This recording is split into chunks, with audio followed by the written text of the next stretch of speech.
Started as a beautiful day. It rained, needing to coordinate a specific moment in time that I would leave, and I would try to leave the small village.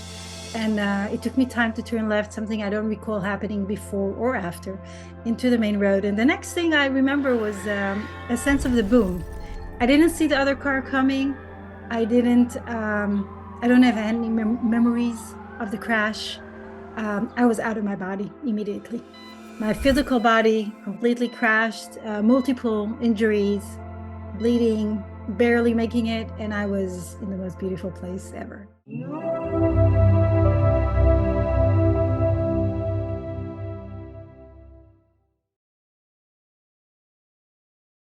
I'd like to welcome to the show Efrat Shokef. How you doing, Efrat? Hi, Alex. Thank you for having me here. Thank you so much for coming on the show. I am really looking forward to your pretty remarkable story of what happened to you before your life, after you died, you came back. It's a whole thing. But before we get into it, what was your life like before you had a near-death experience? I just finished my postdoctoral studies Hmm. um, with a Fulbright scholarship in the US. We were back home. We are from Israel, and I had three little ones. My first was a little over three, and I had twin girls, identical, um, that were 13 months old. I wasn't working much. I was prioritizing motherhood, and but it was for a number of years that I was feeling something unsettled. I was looking for my past. I was looking for my way, like many other people that have these extraordinary invitations, I call them, to transform and show up as we wish to show up. So I wasn't calm. But it was happy life, doing laundry, cooking, playing, running to the playground, doing that, spending time with other moms in our community. I was very happy, but I wasn't settled. So this is me before the car crash. Yeah. So what happened the day that you died? Um, Started as a beautiful day. It rained. I brought my toddler to her daycare. The twins, I nursed them together for the last time, and I hold that memory in my body.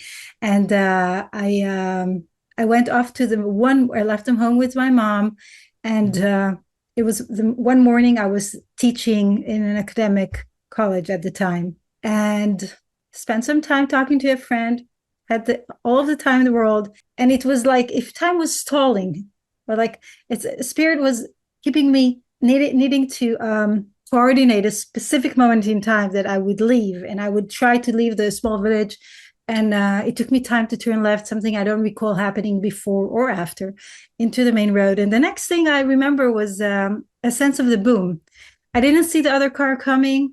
I didn't. I don't have any memories of the crash. I Mhm. was out of my body immediately.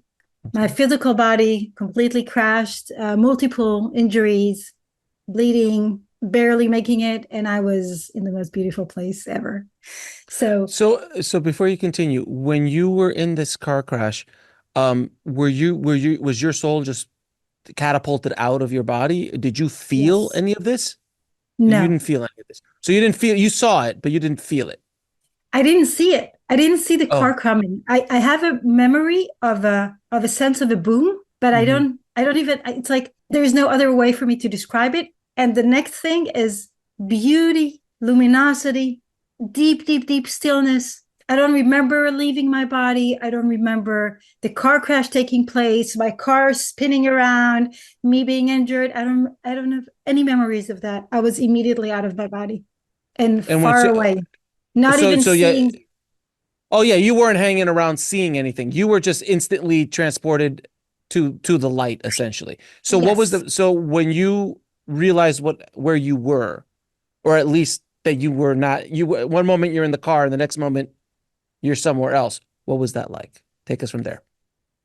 It was both extraordinary and new and waking up curiosity. Where am I? And what is this place? And at the same time, very familiar. I knew I've been there Mhm. before, And it's not a conscious sense of knowing. It's a energetic knowing. Hmm. um I was just letting it embrace me. I was floating in love, flowing in. It's like this feather light energy, luminosity Hmm. that became less and less denser, like the frequency was rising and expanding. And at first, it was just me. I was in that space. I wasn't asking question. I wasn't in any awareness of what's happening to my body. Where am I? Like the contrast between the things. I was just very much in the moment, in the fraction of the moment, because there is no time in those dimensions and spaces. And the next thing is that I noticed I was floating forward, and I was not floating alone. Other beings were floating forward, not very close to me, but in that same space, like this, floating forward. As an interpretation later, I understood that these were beings that died, finished this journey, this lifetime, and went back home.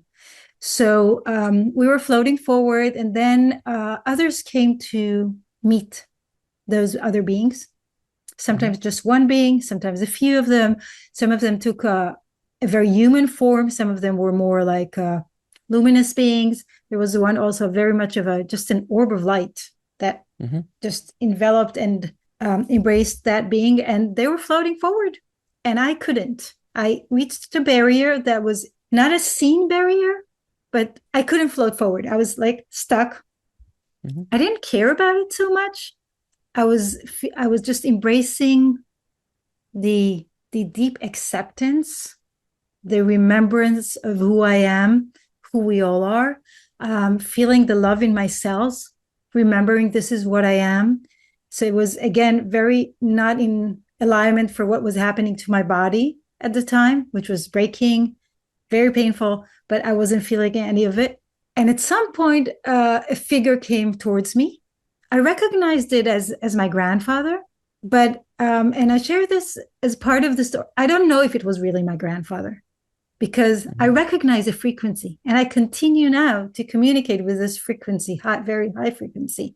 So I think my guides, and I never asked them, but I kind of know the answer. I think my guides took the form of my grandfather so that I would feel at home, safe, be able to communicate with him, and that it was not really my grandfather. It was my guidance. Again, because of the frequency, we recognize other beings' guidance according to their frequency. It's not how they look or how we envision them. So, and after this shared expression of telepathic love, again, the communication is not in words.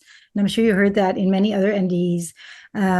I was invited for the main, I guess, reason for this experience to view Earth on its and humanity on its various forms and challenges and beauty. So I was kind of standing with my grandfather slash guide on a beautiful balcony, shimmering. And I'm never sure if to explain it as the balcony was moving above Earth, or it was Hmm. Earth that was moving below the balcony. But we were just, I was shown a lot of small pieces of interactions of a mother and a child, of elderly people walking, um, people enjoying nature, the beauties, and also a lot of the very sad, confusing decisions and choices that we humans make along our journeys. Um, it was very rich. It felt like many days. I've seen a lot. I went back there many times later to recall, to refresh my memory back to those same scenes until I got it all within me while I was integrating afterwards. But during that time, I was just, I guess, drinking what I was seeing. There weren't many explanations. It was more about see this, see that, see how things compare. What are people choosing? And then it was time for me to go back. It was a few minutes in earthly time, and my Hmm. guide slash grandfather was sending me. There was no time, and it wasn't a choice. I had no choice of staying. It wasn't something I was asking for, although other than becoming staying here for being my daughter's mother, I Hmm. would have stayed there. I went back there many times after, but I didn't know that at the time that I will be able to just visit as many times as I want. And I was just floating downwards, backwards, and fell back um, into my very painful, wounded body. And at that point, there was someone standing by me, trying to talk to me, saying I was rolling my eyes, barely breathing. And he was asking about my daughters because we had a Click Connect infant car seats in the car. So he was he was worried that one of them flew out of the car and that they need to look for a baby. And I was fully awake. I said, no, no babies in the car. Call my husband. I gave him the phone number. So my husband, it was very close to our house. So my husband could come over and I was out of my body. And then I was floating above, not in the luminous spaces of, not in the dimensions of love where we come from, but just above the car, seeing the fire, seeing me being taken out of the car and all that, those pieces. But that happened at the kind of the end. We are in a time of great change, and humanity is awakening more and more every day. Mankind needs insights on what is happening to all of us. That is why I'm inviting you to Wisdom from Beyond, a 6-day virtual summit designed to awaken your soul. Experience over 9 hours of soul-expanding channeling sessions led by 6 of the world's most esteemed channelers. Connect with the divine, receive sacred insights, and transform your journey by asking questions directly to the channelers themselves. This is more than just a summit. It is your gateway to understanding the profound shifts happening within and around all of us. Plus, when you sign up, you receive exclusive bonus content to deepen your spiritual exploration. Join us and step into the extraordinary.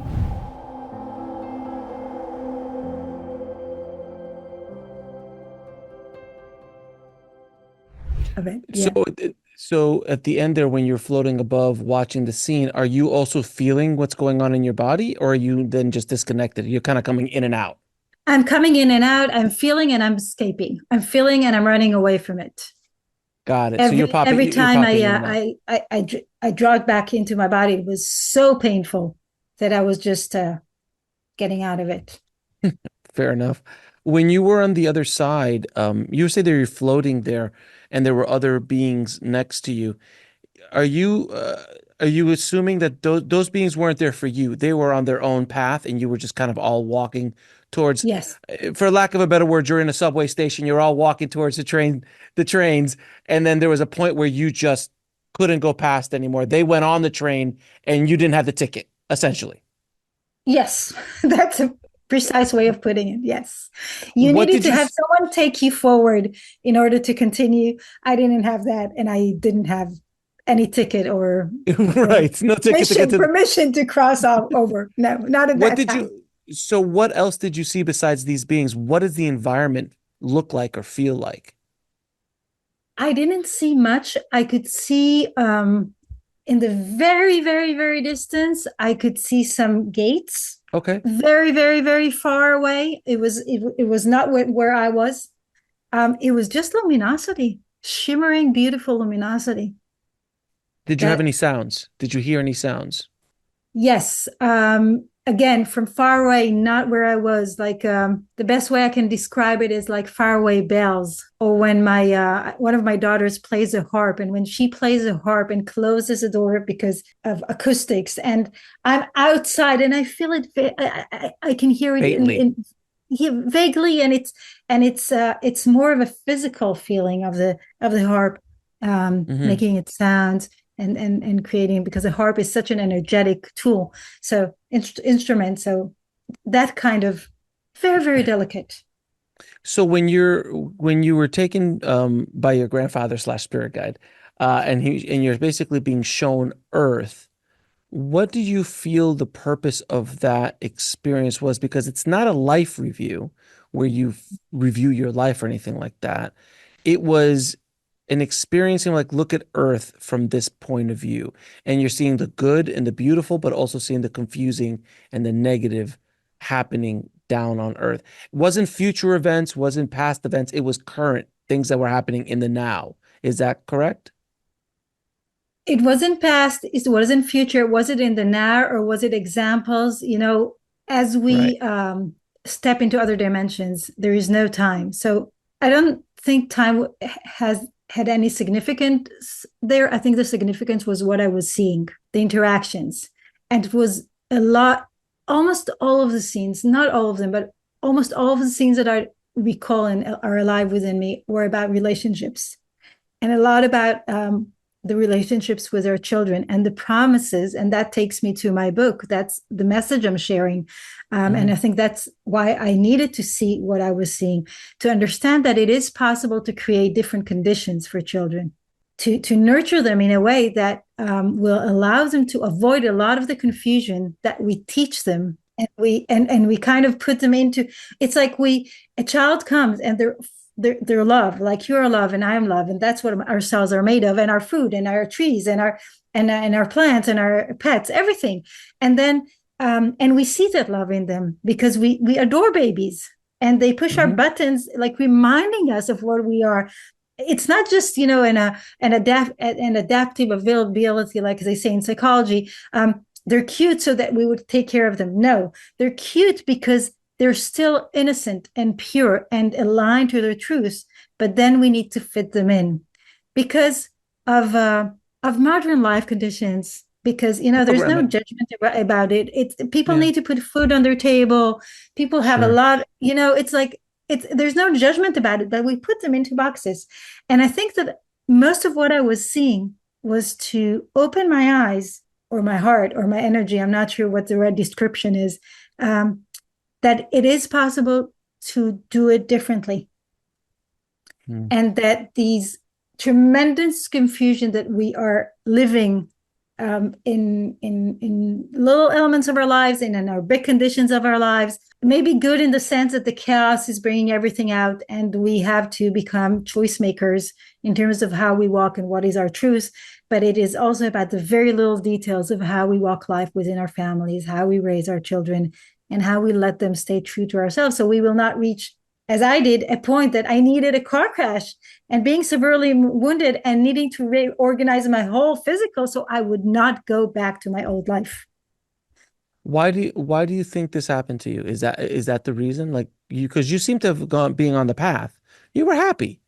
It's not like you were, oh, she's off doing drugs somewhere and she's completely off the path that she was originally supposed to be on, and she's not doing the career I mean, you were not that. You were on a path that you were happy in and seemed to be good in, but it wasn't the path that you were supposed to be on, is what you're It saying. wasn't, yeah, it wasn't the path I was supposed to be on. And So you I were was in it. off. You were off. I You was were off path. off. I was But a off. And happy I off, knew but a that, happy, and yes, a happy ignorant. off. Yes. You were happy, but off the path and almost ignorant, and an ignorant bliss of being off the side of this path. No, I wouldn't say Yep. it was an ignorant bliss because I felt the discomfort. And I Oh, okay. So felt you that, did feel it. yeah, I was very happy. I was so grateful for my daughters. I was enjoying those moments with them. I looked forward to becoming a mom, and I was just happy about those years. I wasn't hurrying anywhere to come back to my career, but I was walking with a lot of questions, and there was something in me that wasn't settled, very delicate. So I was very happy, and we were happy as a family, but there was something that was not precise to who I was, and I was, again, like many other spiritual awakened beings, spiritually aware. I'm not sure how to refer to it. I was always intuitive. I always had psychical abilities. I was always able to mediate healing, all kinds of abilities that I embraced after as I was integrating what happened. But I wasn't walking those. I was ignoring myself because it scared me. I didn't have the guidance, like many of us. But what I was shown was that it is possible to keep those abilities alive. It is possible to allow children to stay true to who they are. They don't have to ignore themselves, close everything up, and then need an event, some transformative event. It doesn't have to be a near-death experience. There are all kinds of events that invite us to show up to life. Um, Mhm. so So let me ask you, what happened after you came back and you're rehabbing? How did you process what had happened to you? Because obviously you have had time to process it. Now you seem very comfortable with it. You've Yes. said you've gone back here and there, but right afterwards, I imagine this was an overloading of the circuits and the trauma of the physical body as well. How did you process all of this as you moved forward after you came back? It was a long process, a very long Mhm. process. The near death experience was an invitation, it was not an initiation for me. It Hmm. was an invitation to start learning what love is, not just in the sense of while I'm in that experience, but how I want to bring it to earth, to my life, to how do I want to walk.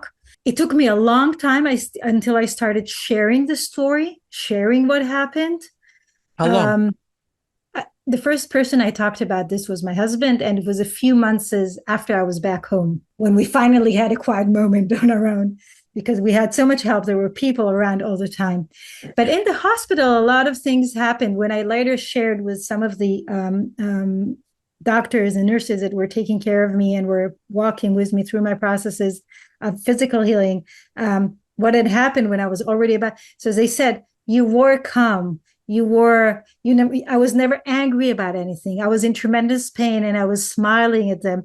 I had this vibe about me that I wasn't noticing that something was in me was different, but I was different. I wasn't like other patients." And they later understood that it was a process with them as well, that they understood that those patients showing those symptoms, good symptoms, may have had an experience and maybe somebody needs to ask about that experience. Then I learned there is something called a near death experience. I suddenly found books, and books found their way to me in a magical way. It took me over a year until I was able to hold a book and read a page. From that point on, when I realized that something significant happened, I was for a while playing with it in a way that I didn't want to know anything. It scared me, but I was more scared not to explore than stay safe, not Hmm. going into those realms. Hmm. And I was also all along from the moment of the car crash, as soon as I woke up in the ICU, and I was constantly going back to those spaces. So I would go Hmm. to rest and I would close my eyes and I would be in those luminous spaces. And then I learned that if I go through medical procedures, I can disassociate from my body and not feel the pain, or feel the pain in it would be bearable, so I wouldn't need to take any medicine or desensitize myself. And the doctors did not like that because they didn't understand what was going on. Hmm. But it was starting to control my ability to leave and come back, leave and come back. And around that time, I also started to intentionally close my eyes and go back to those spaces. And at that time, I was just going to again and again and again to the same space, to the same balcony, repeating the experience, reminding myself what happened. I guess drinking energetically, filling myself with healing light so that I would have that as part of the healing of my physical. And only then, and at that time, I was starting to write a word and another word. I wasn't able to write more until those words became passage paragraphs, and messages started to come along in automatic writing, and I needed to understand what was coming. And about 5 years after the car crash, I think everything aligned Hmm. into an understanding that I have an ability to travel and I can mediate healing using this ability, and information and downloads. So I think that's a process of 5 years of Right. integrating one step at a time, but going back and forth, going back and forth. And it was aligned with my physical recovery, which took a long time. So when did you finally decide to come out of the NDE closet and tell everybody about it and write a book and become public about it and do interviews about it? When did you decide to do that? And how did the people around you deal with this new version of you, which is it's a common theme in a lot of near-death experiences and spiritual awakenings, that people around them don't understand how to deal with this because they're dealing with their own stuff and they kind of, so family, friends, colleagues. How did that work out? And then how did you deal with it psychologically about possibly losing family and friends?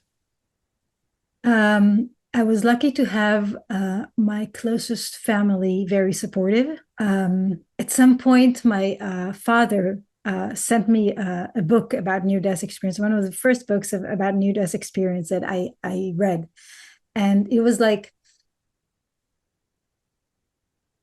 confirmation that he accepts the story and embraces me with it. A lot of people did not want to hear about it.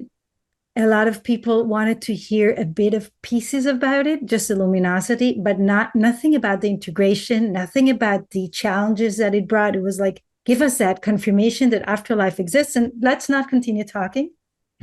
A lot of friends stayed my friends, and a lot of friends did not stay my friends, and it was related to the not only to the story of the near death experience, but also to the different frequency I started walking and the alignment. I really need my moments to be aligned. And if I'm not aligned, all of my sensitivities awoke. And so did the sensitivities of my daughters.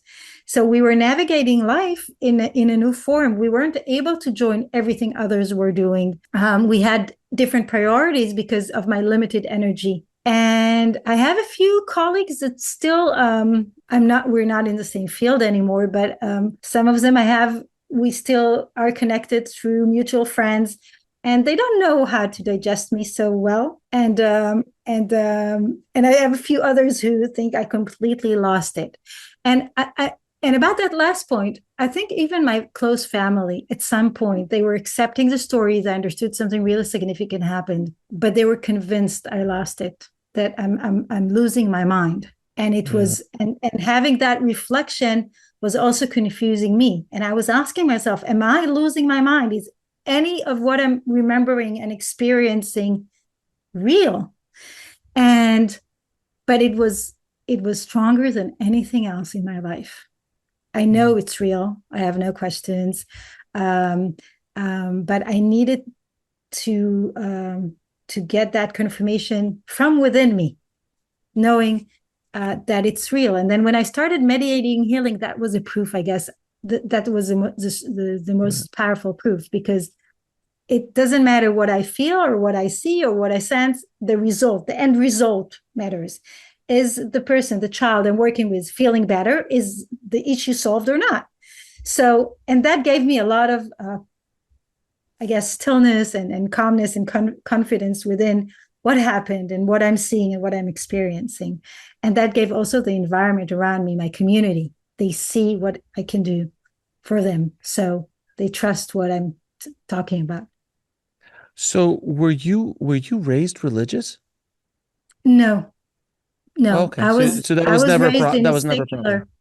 No, I Okay, was raised in a circular home, and got it. but not. It wasn't a spiritual home at all.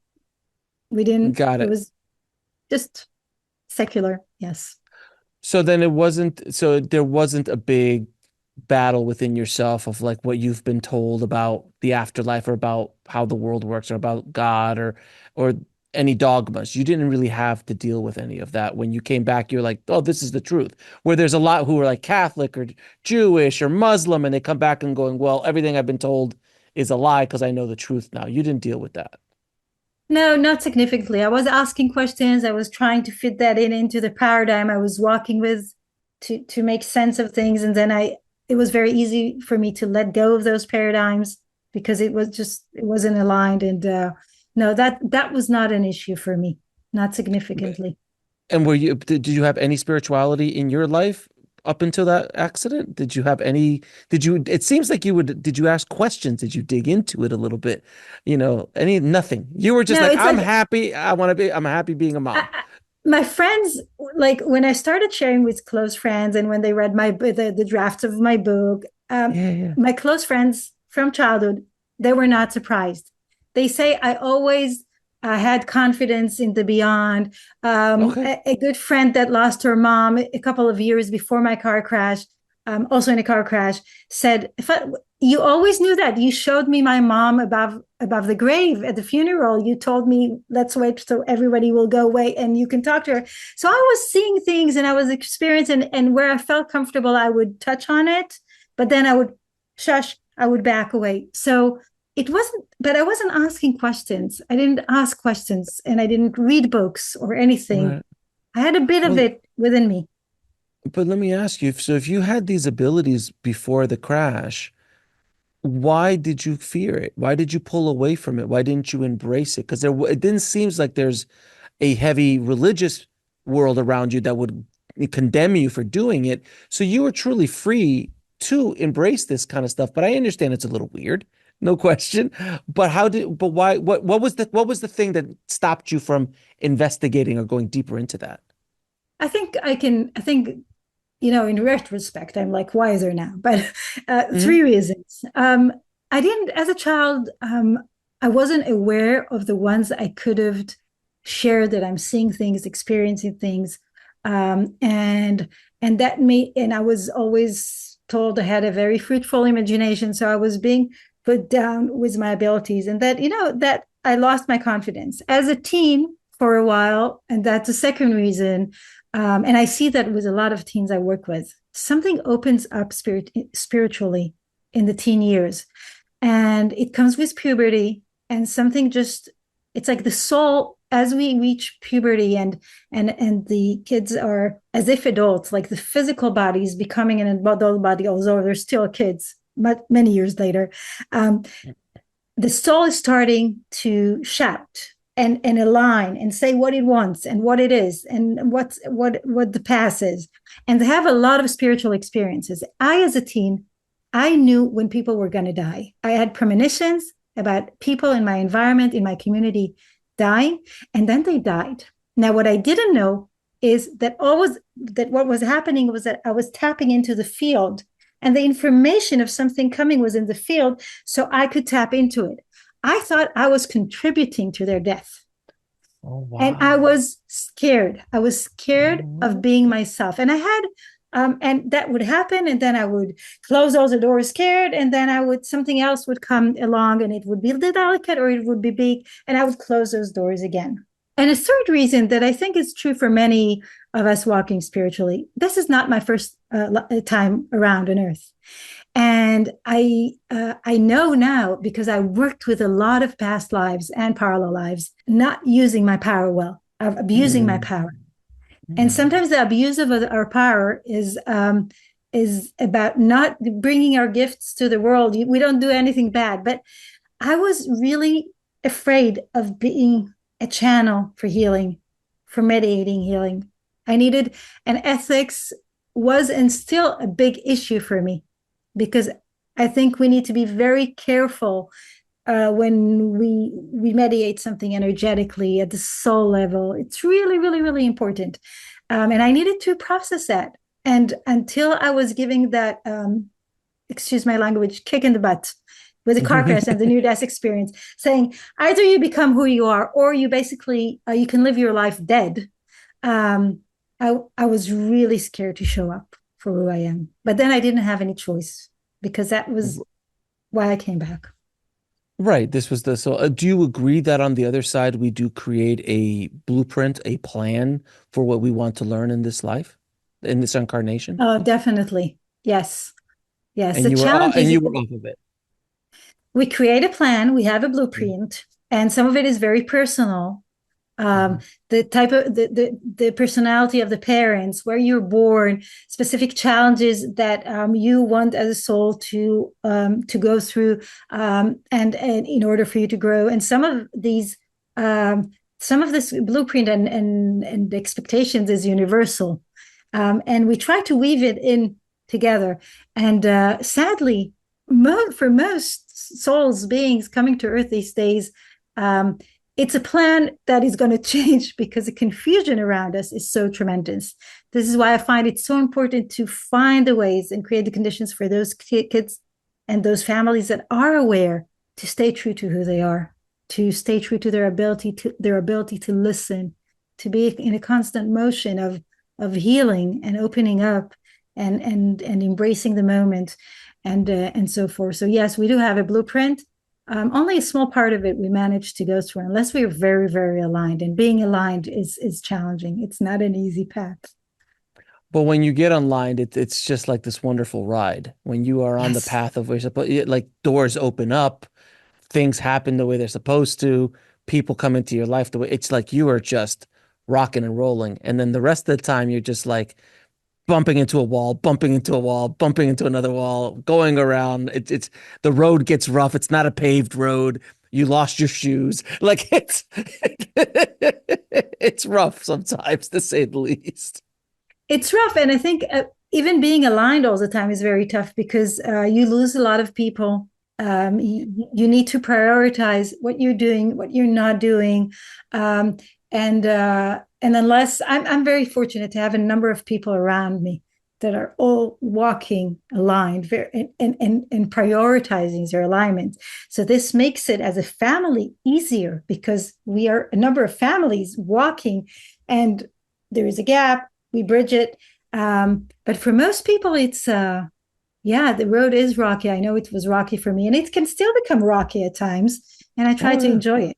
But Dance in the rain, as they say. yes, Don't be afraid of the storm. Dance, learn how to dance in the rain. and choose joy.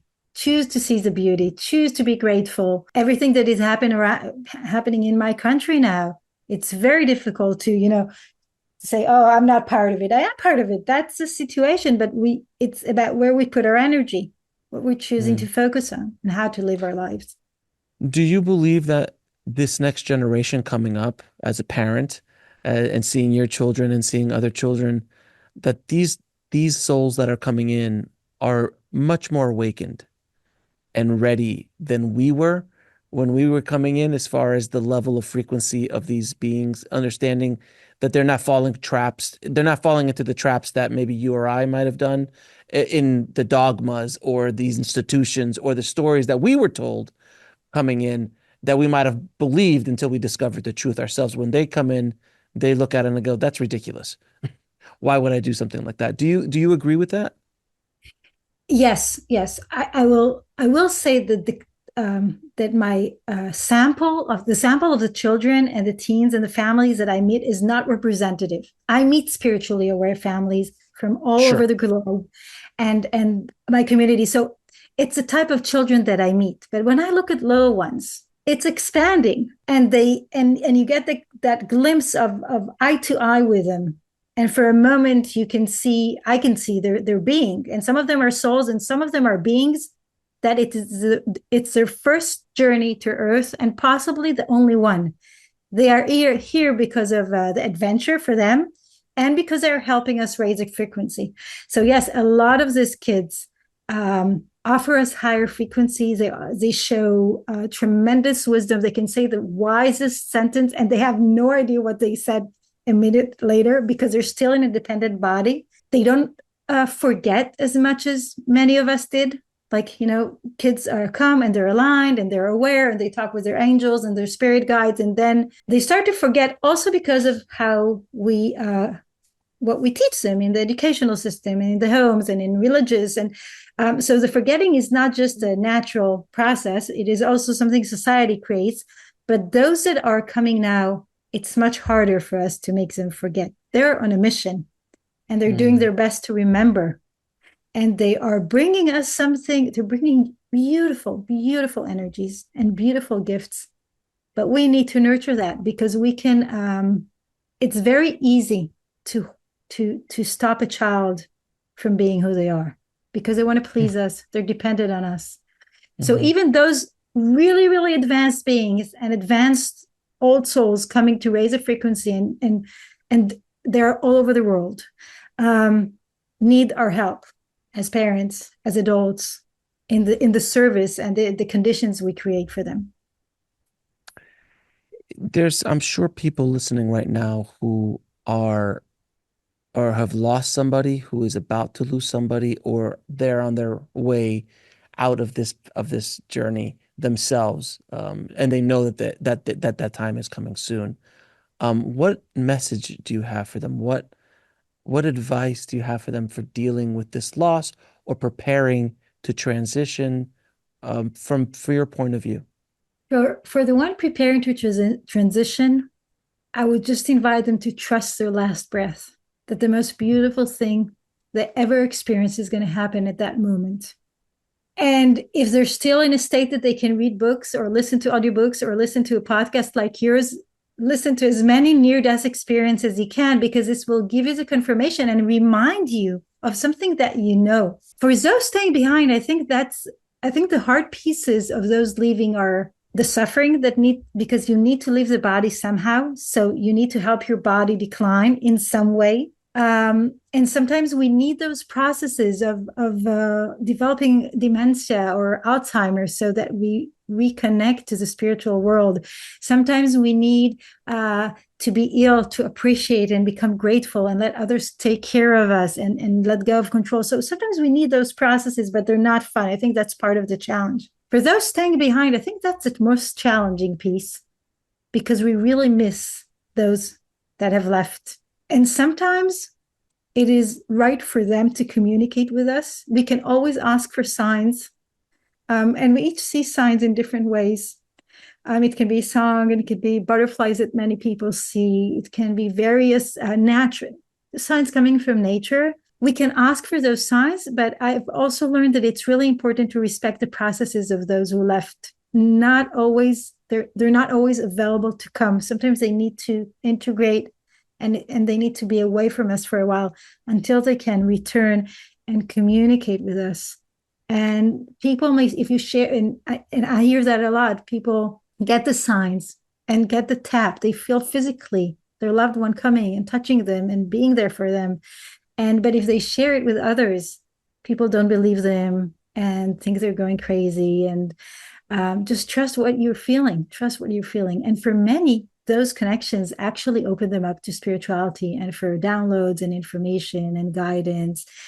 Trust the processes. And there's so many psychics, mediums, shamans like myself, people that can guide in those situations. So just seek one in your area that you can meet face to face, not over Zoom. These type of interactions need a hug, and and and and get the confirmation that you need from those people who have those experiences, and sometimes can even connect you with those you've lost. So um So then let me ask you this. You mentioned before that you are able to go back to that place again and again. How do you do that? And when you do go, what do you see? What do you experience? What's happening? at first I was just able to pop up, close my eyes, and not feel anything that was going on around me and be in that luminous environment and just absorb light. And I still go there sometimes just to absorb light, nothing else. This, it doesn't change, it doesn't look different. I don't meet other guides there. It's just about embracing who I am and reminding myself and nourishing my energy. What opened up for me was something that I later learned was called shamanic journey, was traveling to other dimensions. In shamanic journeying, for those not familiar with it, I would describe it as advanced guided imagination if somebody else is guiding you. But once you know the map of the cosmos, you can go on your own. And there are various stops, like in a traveling with a train and stopping in various spots until you know how to reach various spaces, various dimensions in the cosmos, and communicate with other beings or receive the healing that those dimensions can offer us. Healing dimensions, dimensions of wisdom, dimensions of love, dimensions of compassion, dimensions of color, and other planets, as well as other planets. So using the method of a shamanic journey, I am able to travel to those spaces that I feel comfortable traveling to, and bringing information or bringing a soul piece back, or for a client, or mediating the healing that I am here to mediate. And what was some of the most profound knowledge that you brought back from one of these trips? That's a hard one. Hmm. I think the knowledge that we are beyond. Hmm. It's not a profound piece of wisdom, but it's I try to walk that oneness. And that oneness is not just about one with earth and one with the plants and one with the plants. It's also oneness with other beings in the cosmos, in the universe, at that sense of frequency and energy. It is not something that I can express in words, but as soon as we open up to seeing our world not as matter, but as energy and the energy of things, things change. Our acceptance, our ability to communicate, our ability to be. So, yeah, it's not a profound piece of wisdom, but that's what's coming to me now. So, I guess that's what I'm supposed to be sharing. Fair enough. Now I'm going to ask you a few questions I ask all of my guests. What is your definition of living a fulfilled life? Joy, living in joy, following our truth, and managing to weave ease and grace into it. Very true. If you had a chance to go back in time and talk to the little version of yourself, the child, what would you say? I would tell her that what she knows is true and that it's not going to be an easy journey to convince the other adults and the others around her, but to follow that truth that she knows. How do you define God or source? Love. What is love? Love is you. Love is me. It's a practical that it's everything, and it's a practical that creates everything. It is what we are now and our potential. And what is the ultimate purpose of life? On earth, it is joy. Joy. Joy. Enjoy the beauty. Earth is so beautiful with all the chaos going on. Earth is so beautiful, and relationships are so beautiful. And there's such a sacred path. And enjoy people, enjoy nature, enjoy who you are, enjoy creativity, live joy. And where can people find out more about you and the amazing work you're doing in the world? On my website, efratshokef.com. That's my website, and my book, I'll show it. Yes. It's The Promise We Made. It's on Amazon and practically everywhere books can be found. And do you have any parting messages for the audience? Trust your knowing, trust your intuition, trust your truth, and nurture that truth of your own children. Our children need that reflection, that energetic communication, that they know and what they know is right. And they need that nourishment from all of us, even if it's just in the lady in the supermarket, that you can look into the eyes of a child and give that luminous confirmation. Everything is okay. We are safe as souls to be who we are. It's been such a pleasure talking to you. I love your energy. You have this beautiful luminance about you. No pun intended. Thank you so much for being on the show, and I appreciate you and everything you're doing to awaken the planet. So thank you so much. Thank you for having me. Thank you. Thanks for watching. Click on one of the videos below to continue your journey, and don't forget to subscribe.